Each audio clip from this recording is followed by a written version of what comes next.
ایب نارمل قسم کا ردم جسے وینٹیکولر ٹیکیکارڈیا یا وینٹیکولر فیبریلیشن کہتے ہیں وہ جنم لیتا ہے۔ جب یہ وینٹیکولر ٹیکیکارڈیا یا وینٹیکولر فیبریلیشن جنم لیتی ہے تو اس کی وجہ سے جو ہارٹ کی پمپنگ ہوتی ہے وہ نہیں ہو پاتی ہے،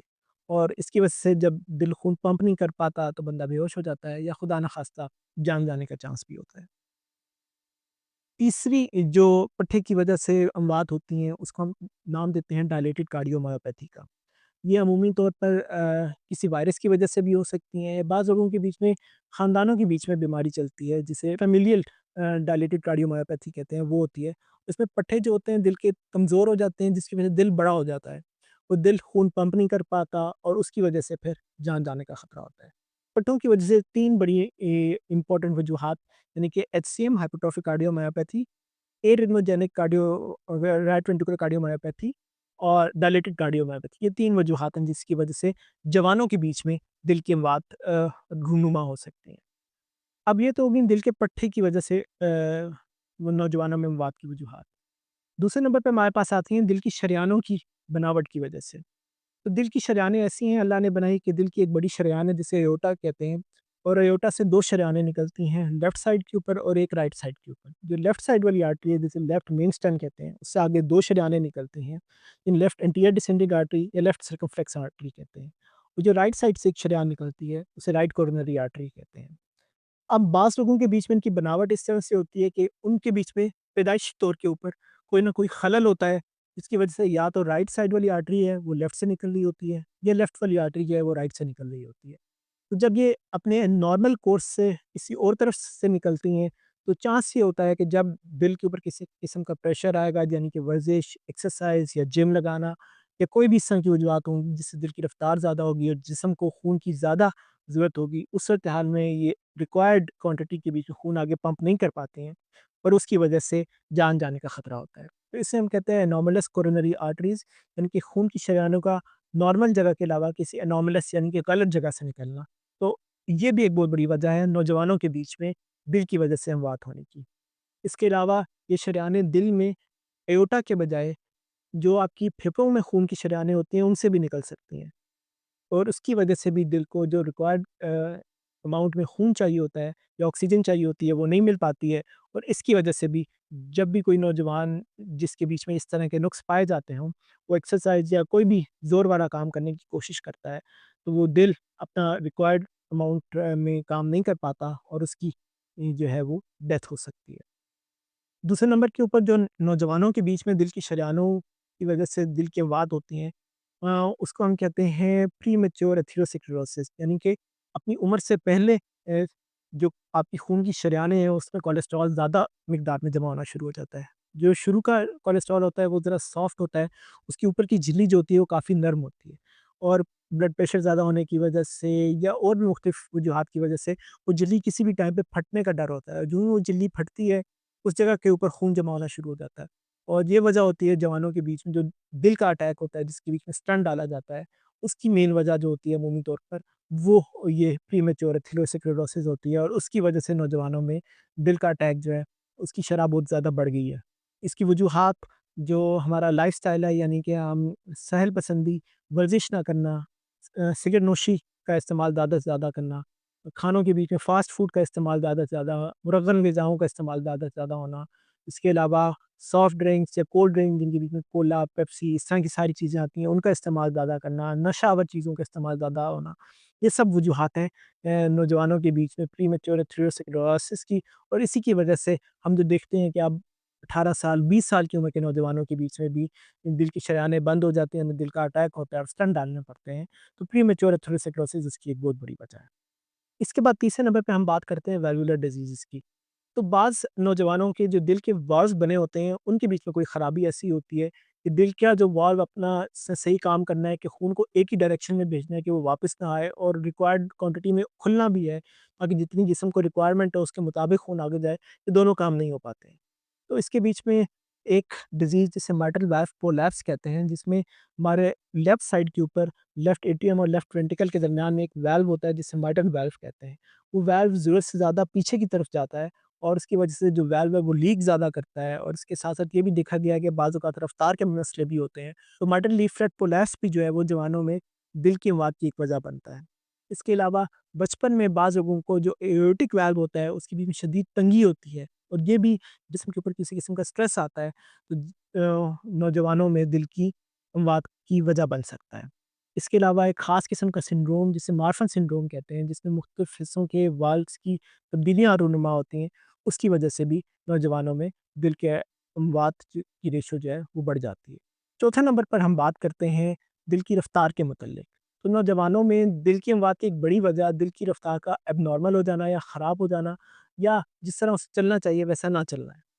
اس کے بیچ میں یہ بھی ہو سکتا ہے کہ کوئی ایب نارمل پاتھ وے ہو جس کی وجہ سے دل کی رفتار جو ہے وہ خراب ہوتی ہو، یا پھر دل کے اندر کچھ ایسے چینلز ہوتے ہیں جن کے بیچ میں کوئی خرابی ہوتی ہے اور اس کی وجہ سے دل کی جو رفتار ہے وہ متاثر ہوتی ہے۔ اس کے بیچ میں جو زیادہ مشہور ہیں وہ WPW یا ولف پارکنسن وائٹ سنڈروم ہے۔ اس کے بیچ میں دل کے کرنٹ کا جو پاتھ وے ہوتا ہے اس کے علاوہ ایک علیحدہ پاتھ وے بھی ہوتا ہے۔ نارملی اللہ نے یہ سسٹم بنایا بڑا ریگولیٹڈ سسٹم ہے کہ کوئی بھی کرنٹ مقررہ مقدار سے زیادہ نہیں جاتا، لیکن جب یہ ایکسٹرا پاتھ وے ہوتا ہے تو اس کے ذریعے ایک کرنٹ جنریٹ کرتا ہے جو کہ پورے دل میں بار بار گھومنا شروع ہو جاتا ہے، اور اس کی وجہ سے دل نے جو نارمل پمپنگ کرنی ہوتی ہے وہ نہیں کر پاتا، اور چانس یہ ہوتا ہے کہ خدا نخواستہ جان چلی جائے گی۔ اسی طرح right ventricular outflow tract ventricular tachycardias نامی ایک بیماری بھی ہوتی ہے۔ اس کے علاوہ چینلز کے بیچ میں جب ہم بات کرتے ہیں تو جو نارملی جسم کے بیچ میں یا دل کے بیچ میں کرنٹ جنریٹ کرنے والا سسٹم ہوتا ہے اس کی خرابی کو ہم چینلوپیتھیز کہتے ہیں، اور اس کے بیچ میں long cutie syndrome, short cutie syndrome اور برگارڈ سنڈروم جیسی چیزیں جو ہیں وہ شامل ہوتی ہیں۔ تو اس طرح دل کی رفتار علیحدہ سے ایک وجہ بن سکتی ہے نوجوانوں میں جان جانے کی۔ آخر میں بات کرتے ہیں ایک انتہائی اہم چیز جسے ہم کہتے ہیں کومیشو کارڈس۔ کومیشو کارڈس پہ کیا ہوتا ہے کہ جب دل کے اوپر کوئی بھی چیز آ کے چھاتی کے اوپر زور سے لگتی ہے تو دل کو کچھ سیکنڈ کے لیے روک دیتی ہے۔ یہ ایسا اسپورٹس کے بیچ میں بہت زیادہ دیکھنے کو ملتا ہے کہ آپ نے کرکٹ فیلڈ کے بیچ میں کسی بندے کو آ کے زور سے چھاتی کے اوپر گیند لگی، یا ٹکر لگی کسی چیز کی، یا ایون روڈ ایکسیڈنٹس کے بیچ میں چھاتی کے اوپر آ کے زور سے اسٹیئرنگ لگا یا کوئی بھی اور چیز آ کے لگی، تو اس دوران دل میں ایک خاص قسم کا وینٹریکولر ٹیکیکارڈیا شروع ہو سکتا ہے جو کہ دل کو روک دیتا ہے اسی ٹائم کے اوپر، اور یہ جو ایتھلیٹس ہیں یا خدا نخواستہ حادثات کی وجہ سے بھی دل کے نارمل ہونے کے باوجود دل کی اموات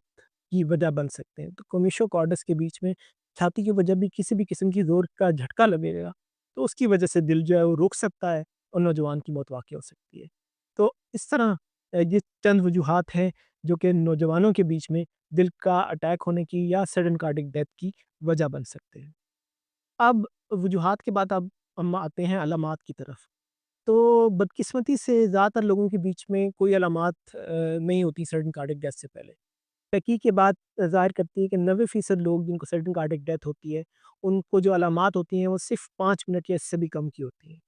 تو آپ ہر کسی بندے میں علامات کا اندازہ نہیں لگا سکتے، پھر بھی کچھ صورتحال کے بیچ میں کچھ علامات ہو سکتی ہیں، جیسے کہ اگر ویلوولر پیتھالوجی والے لوگ ہیں جن کے ویلو کا مسئلہ ہے ان کو چکر آ سکتے ہیں،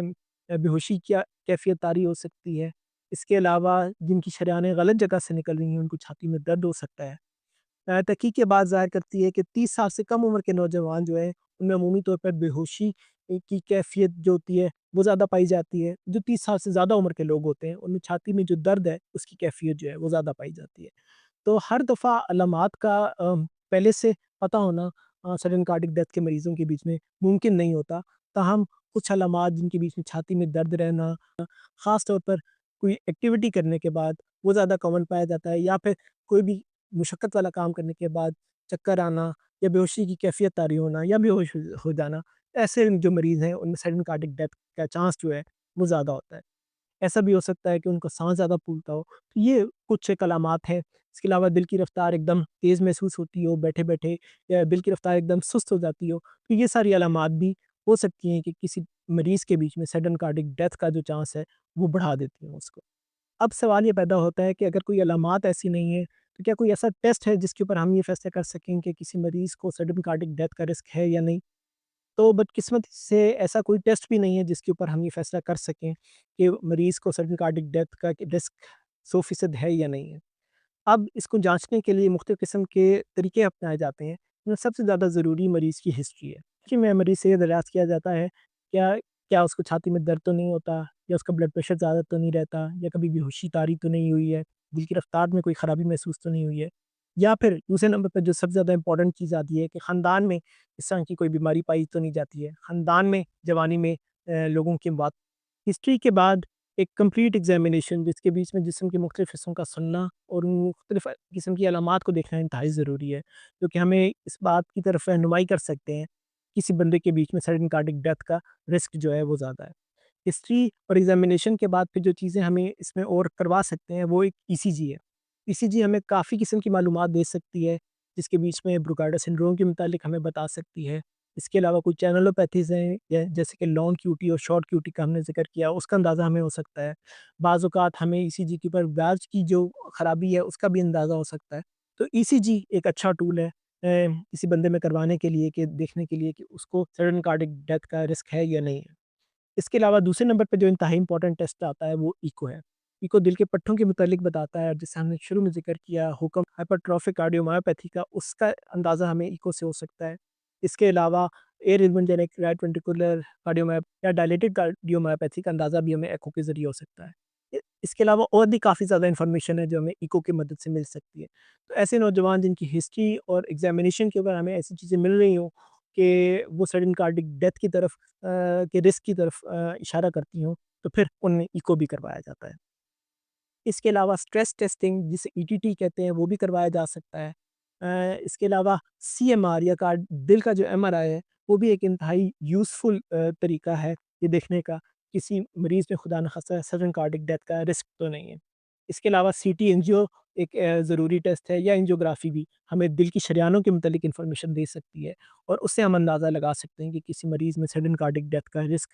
ہے یا نہیں ہے۔ اس کے علاوہ اگر خاندان میں کوئی خاص قسم کی جینز پائی جاتی ہیں جس طرح ہائپرٹروفک کارڈیومایوپیتھی میں ایک خاص قسم کی جین پائی جاتی ہے، تو اگر کسی بندے میں وہ جین پائی جاتی ہو تو ہم اس خاندان کے باقی افراد میں وہ جین دیکھ کے اندازہ لگا سکتے ہیں کہ آیا اس کو سڈن کارڈک ڈیتھ کا چانس تو نہیں ہے۔ اب ٹیسٹوں کے بعد یہ سوال پیدا ہوتا ہے کہ کس میں ٹیسٹ کرانے کی ضرورت ہے اور کس میں ضرورت نہیں ہے۔ تو جس طرح پہلے ذکر کیا، جن لوگوں کے بیچ میں علامات پائی جاتی ہیں یا ڈاکٹر معائنے کے دوران یہ ضروری سمجھتا ہے کہ اس کو یہ ٹیسٹ کرانے کی ضرورت ہے، صرف انہی لوگوں کو یہ ٹیسٹ کرانے چاہیے، ہر بندے کو یہ ٹیسٹ نہیں کروانے چاہیے۔ اس کے بعد ایسے خاندان جس میں نوجوانوں کی دل کی وجہ سے ڈیتھ ہوتی ہو، ان کو یہ ٹیسٹ کروانے ضروری ہیں، اور ان کو ایک خاص اسکریننگ پروٹوکول سے گزرنا ضروری ہے، تاکہ جو باقی افراد ہیں ان کے بیچ میں اس کا رسک جو ہے وہ کم سے کم کیا جا سکے۔ اب اس کے بعد آخری مرحلے پہ آتے ہیں کہ جن لوگوں میں کسی وجہ کی تشخیص ہو جائے وہ آگے کیا کریں۔ تو ایسا بالکل بھی نہیں ہے کہ جن لوگوں میں ان بیماری کی تشخیص ہو جائے وہ 100% اپنی ایکسرسائز چھوڑ دیں یا کوئی اور کام نہ کریں، کیونکہ بعض صورتحال میں ڈاکٹر کو مشورہ دیتے ہیں کہ آپ نے ورزش کرنی ہے یا ایکسرسائزز کرنی ہے، لیکن کس طرح کرنی ہے اور کن لوگوں نے کرنی ہے یہ ہر ایک انڈیویجول کے اوپر ہی ڈپینڈ کرتا ہے کہ اس کو دیکھ کے جانچ کے اندازہ کیا جائے کہ آپ نے کیا کرنا ہے۔ تو ان میں کچھ بیماریاں ایسی ہیں جن کا علاج جو ہے وہ دوائیوں کے ذریعے ممکن ہے، وہ مریض دوائیاں جاری رکھ کے نارمل کی ایکٹیویٹی کر سکتے ہیں۔ بعض لوگوں کے بیچ میں ہم پریکٹیکل پروسیجرز ہوتے ہیں، یعنی کہ WPW ہو گیا، اس کے بیچ میں ہم وہ ایکسٹرا پاتھ وے جو ہوتا ہے کرنٹ کا اس کو جلا سکتے ہیں اور ختم کر سکتے ہیں، اور جو مریض ہے وہ پھر نارمل زندگی گزار سکتا ہے۔ تو ہر بیماری کے اوپر ڈیپینڈ کرتا ہے کہ اس کا علاج کیا ہے۔ کچھ گولیوں کے ذریعے ٹھیک ہو جاتے ہیں، کچھ میں ہم پاتھ وے چلا کے مریض کو ٹھیک کر سکتے ہیں، کچھ کے بیچ میں پھر ہمیں ایک بیٹری ڈالنی پڑتی ہے۔ آئی سی ڈی نامی ایک ڈیوائس ہم ایسے مریضوں کو ڈال سکتے ہیں، اور آئی سی ڈی ڈلنے کے بعد کافی حد تک جو مریض ہیں وہ نارمل روٹین کی طرف واپس آ سکتے ہیں۔ یہ کچھ چیزیں ہیں جن کو کر کے ہم یہ انشور کر سکتے ہیں کہ مریض سڈن کارڈک ڈیتھ کے رسک فیکٹر ہونے کے باوجود ایک اچھی زندگی جو ہے وہ گزار سکتا ہے۔ تو یہ سب کچھ وجوہات تھیں، ٹیسٹ تھے اور طریقے تھے سڈن کارڈک ڈیتھ کو جانچنے کے۔ آخر میں یہی بات کہنا چاہوں گا کہ ہر مریض جس کو یہ محسوس ہوتا ہو کہ ورزش کے دوران اس کو چھاتی میں دباؤ محسوس ہوتا ہے، سانس خراب ہوتا ہے یا بے ہوشی کی کیفیت آ رہی ہوتی ہے، اس کو اپنے معالج سے ضرور رجوع کرنا چاہیے، اپنی خوراک کا دھیان رکھنا چاہیے، جس کے بیچ میں آپ نے جو فاسٹ فوڈ ہے، جنک فوڈ ہے، اس کو اوائڈ کرنا ہے۔ ایسے ایتھلیٹس یا جم کرنے والے لوگ جو کہ زیادہ تناؤ والی ایکسرسائزیں کرتے ہیں، ان کو پہلے نمبر پہ تو یہ کہ جو اینابولک اسٹیرائڈز ہیں اس سے اپنے آپ کو بچانا چاہیے، کوئی بھی دوائی ایسی استعمال نہیں کرنی چاہیے جو ان کے دل کے اوپر اثر کرے، اور پھر اگر وہ ہلکا سا بھی کبھی سمٹم محسوس کرتے ہیں تو فوری طور پر اپنے معالج سے رجوع کریں اور اس کو لائٹ نہ لیں۔ تو اگر یہ چھوٹی چھوٹی احتیاطیں کر سکتے ہیں آپ، تو آپ ایک بڑے نقصان سے جو ہے وہ بچ سکتے ہیں۔ نوجوانوں میں جو دل کی وجہ سے بڑھتی ہوئی اموات ہیں ان کو ہم چند چھوٹے ٹیسٹ اور احتیاطوں کے ذریعے جانچ سکتے ہیں، اور پھر اس سے اپنے آپ کو بچا بھی سکتے ہیں۔ اگر آپ کو یہ ویڈیو پسند آئی ہے، اس کو لائک، شیئر اور سبسکرائب ضرور کریں، اور مزید ویڈیوز کے لیے ہمارے ساتھ ہیں۔ شکریہ۔